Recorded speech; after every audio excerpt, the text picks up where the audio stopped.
It all started when a fellow brother, lover of history, because Timmy and I, we love history. That's why I've taken all this time.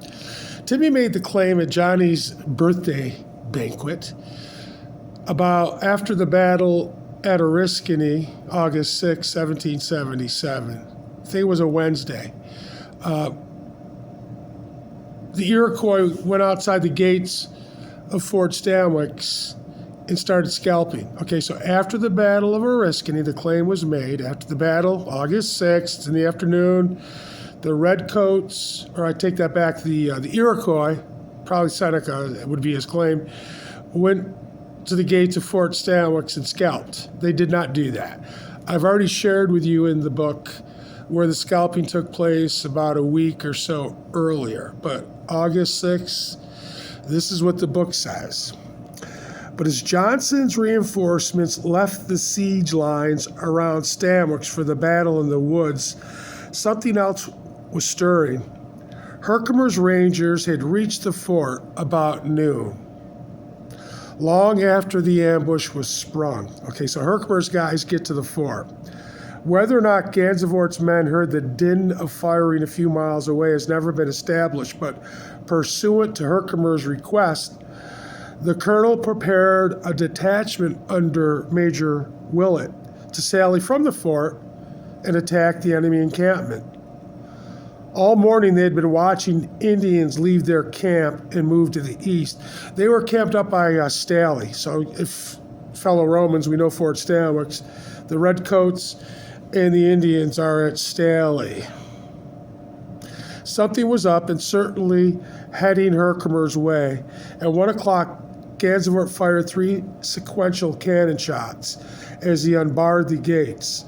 The very storm that lashed the militia in the forest descended on the fort.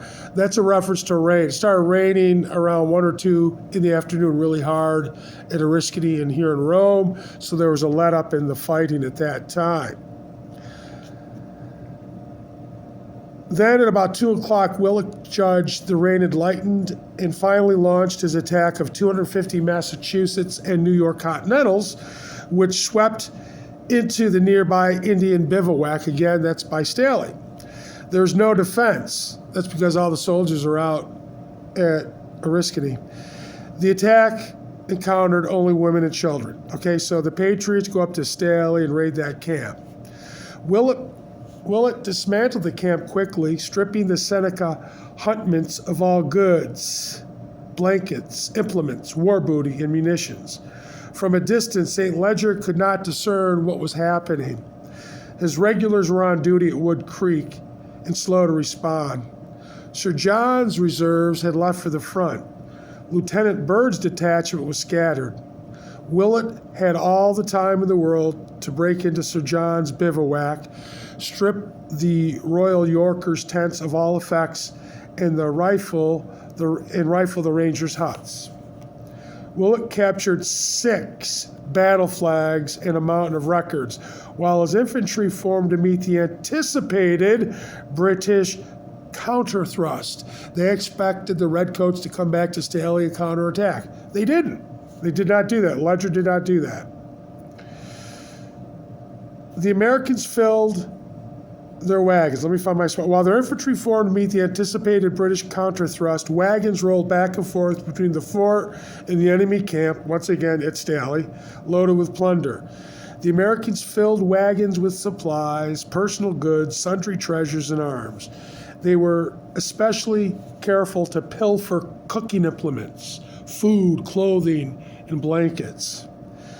From the gentlemen's tents, they took wine and tobacco, writing materials, uniforms, and accessories.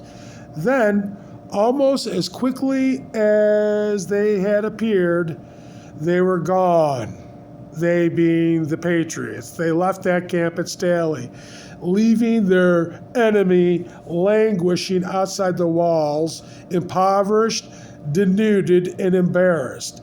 Not a casualty was suffered on either side, but time would prove Willett's raid a catastrophic defeat for St. Ledger.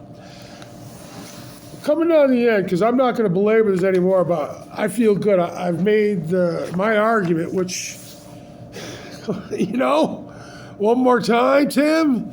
No, there was no scalping outside the walls of Fort Stanwix August 6th after the Battle of Oriskany.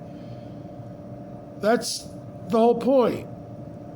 And you were telling a lot of our relatives some bogus story, which I think I've cleared up. And I'm going to finish this book. I'm very much Civil War mode. I'm going to go back to the Civil War, but I'm almost done with this book. It was really good. And if you took any time to listen to what I had to say or to read anything I put on here, you learned a lot of local history, and I salute you because you cared. Probably 9 of the people in this group really don't care. Timmy doesn't even look at it, but you're looking at the historian here. I care. Peace out. Have a good day.